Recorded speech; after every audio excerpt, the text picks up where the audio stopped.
Lihat sebenarnya kan kalau dari KPU bilangnya semua partai politik sebenarnya diundang untuk hadir. Tapi apakah memang sifatnya tidak wajib begitu Pak Ilham untuk hadir? Ya, yang namanya undangan biasanya kita tidak wajib. Bahkan ketika rekapitulasi pileg pilpres itu pun juga tidak wajib. Selama kemudian kita memberikan pemberitahuan kepada para peserta pemilu, ini ada kesempatan untuk kemudian hadir saksi, misalnya saja hadir dari partai politik untuk ikut serta dalam proses penetapan atau rekapitulasi misalnya. Kalaupun kemudian mereka tidak hadir ya itu tidak ada masalah karena bukan obligasi, bukan kewajiban. Ya, tetapi ini hanya kemudian KPU mengundang kepada seluruh peserta pemilu agar kemudian nanti ya ini kan memang ajangnya ajang pemilu. Peserta tentu harus dilibatkan, diikutsertakan dalam proses penetapan ini. Oke, jadi memang sifatnya tidak wajib tapi kewajibannya adalah KPU memberikan undangan kan Pak untuk semua. KPU tentu secara etika lah ya, kemudian bahwa peserta pemilu kita undang semua. Kita undang semua, nanti terserah atau kemudian hadir atau tidak, tentu itu hak dari para peserta pemilu. Tapi kalau waktu periode pemilu sebelumnya, waktu Pak Ilham memegang di KPU, hadirkah semua partai politik waktu itu? Ya sepertinya juga tidak hadir semua ya, tentu mereka menganggap ini penting atau tidak, atau juga ada yang walau alam ya, ada yang mungkin belum legowo dan sebagainya gitu ya, tentu itu menjadi hak dari partai politik. Oke, nantinya berarti kalau melihat rapat pleno ini juga dihadiri tadi ada menteri sebenarnya. Ini juga kalau menteri wajib nggak Pak? Nah kalau ini beda sifatnya. Kalau tadi saya tanya partai politiknya yang mungkin bukan menjadi sebuah kewajiban, tapi kalau menteri dari pemerintah ini juga apakah sifatnya tidak wajib juga? Ya sekali lagi sebetulnya tidak ada kewajiban, tidak ada kewajiban untuk hadir ya. Tetapi kemudian KPU merasa bahwa penting untuk kemudian mengundang pihak dari pemerintah dan juga partai politik tadi. Karena ini kan ajang pemilu ya, biasanya yang diundang itu, nah seperti kita lihat ada ketua DPR, ya, ini parlemen MPR, juga sepertinya lengkap ya Pak ya hadir. Parlemen itu juga unsur pimpinan, kemudian juga dari kepolisian, dari TNI dan juga dari para menteri-menteri terkait. Misalnya saja Menko Polhukam, kemudian tadi ada Pak Hadi, ada Mendagri, menteri-menteri yang terkait dengan kepemiluan. Nah, itu yang kemudian diundang oleh KPU. Sementara menteri-kementerian yang tidak ada hubungan dengan kepemiluan saya kira tidak. Nah kemudian juga bisa kita lihat rombongan dari masing-masing peserta pemilu. Itu biasanya kita jatah gitu ya.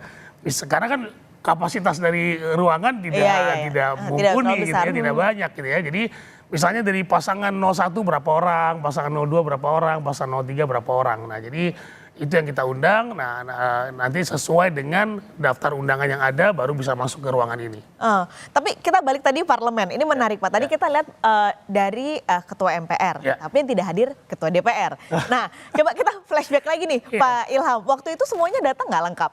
Saya agak lupa waktu itu ya, tetapi saya kira sekali lagi ini bukan kewajiban. Saya tidak tahu faktor apa yang kemudian biasanya ketua DPR diundang karena kan yang terkait dengan pekerjaan-pekerjaan KPU sebagai penyelenggara pemilu ini kan DPR, bukan MPR gitu ya. Jadi DPR yang juga menjadi anggota MPR, tetapi yang banyak bekerja dan berkoordinasi dengan pekerjaan-pekerjaan KPU tentu Komisi 2 DPR kan.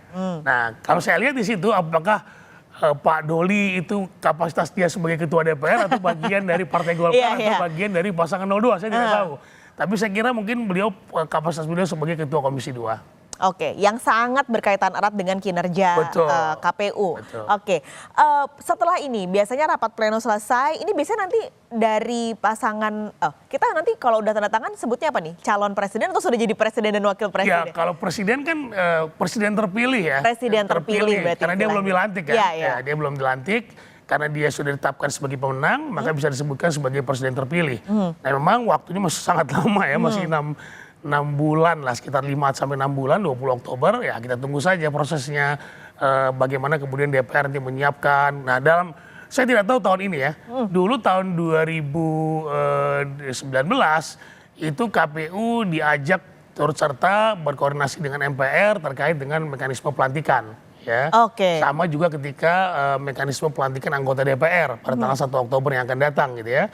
Itu penginapan bahkan kami yang handle gitu, KPU yang handle. Karena kan prosesnya itu masih di tangan KPU karena belum dilantik seperti itu kan. Nah, jadi nanti saya tidak tahu koordinasinya seperti apa. Saya kira KPU nanti akan berkoordinasi dengan MPR ya untuk kemudian bagaimana proses pelantikannya, apa bagian dari pekerjaan KPU dalam proses pelantikan ini, apa kemudian bagian dari proses pelantikan oleh MPR seperti itu.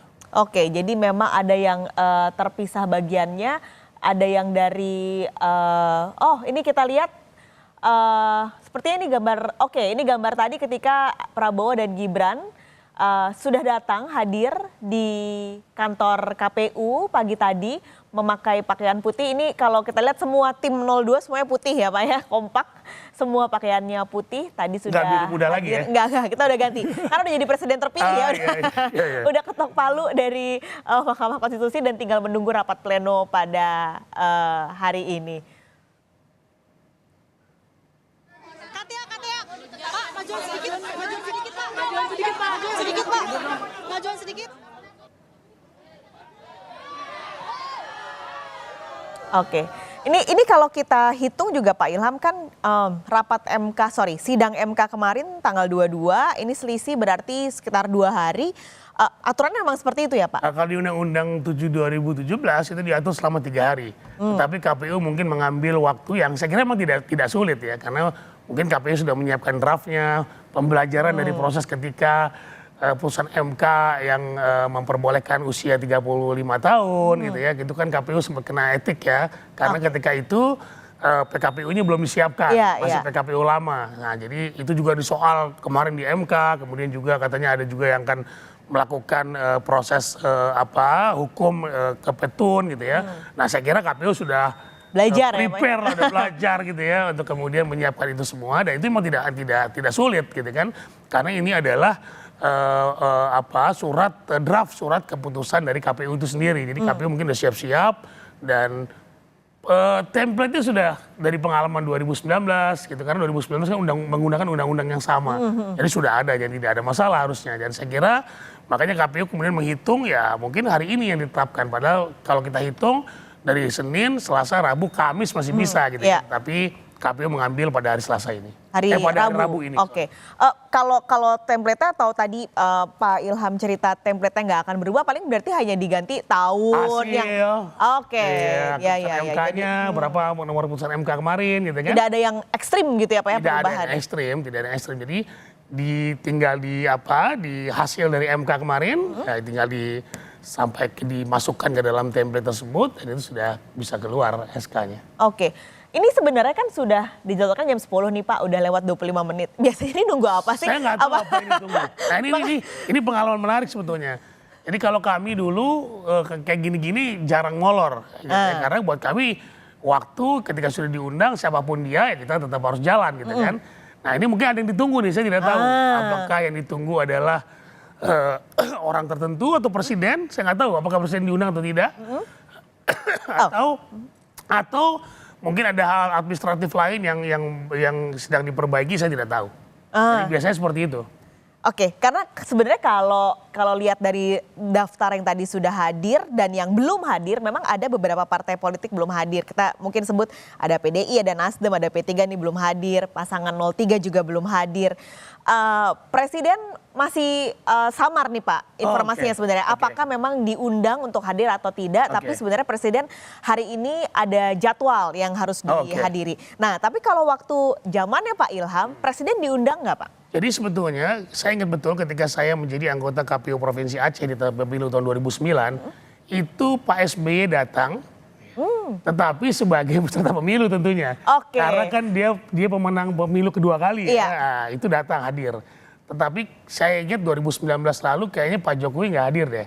Oh, padahal dia sebenarnya pemenangnya ya waktu itu. Saya agak lupa waktu itu ya, tapi perasaan saya tidak, karena ketika itu penetapan langsung ditetapkan dan sepertinya Pak Presiden tidak hadir. Tapi kan simbol negara as a presiden itu sudah diwakilkan oleh Menko Polhukam dan Mendagri, gitu ya. Harusnya seperti itu. Jadi saya kira harusnya dimulai saja kalau memang sudah representatifnya sudah semua dan saya kira KPU juga akan mengkonfirmasi kepada pihak-pihak yang diundang apakah hadir atau tidak.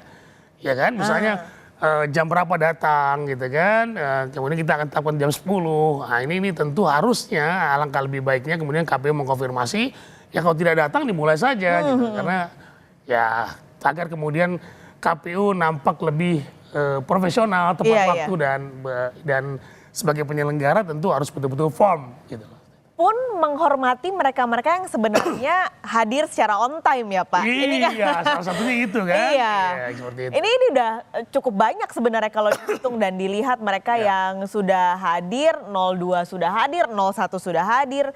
Tadi dari partai koalisi ada Golkar, PSI, Gerindra, Demokrat, dari partai pendukung 01 dari PKB dan juga PKS juga sudah hadir. Tapi makanya nih ini juga lumayan sudah molor setengah jam. Pimpinan juga semua sudah lengkap sebenarnya di depan ruang rapat pleno. Betul.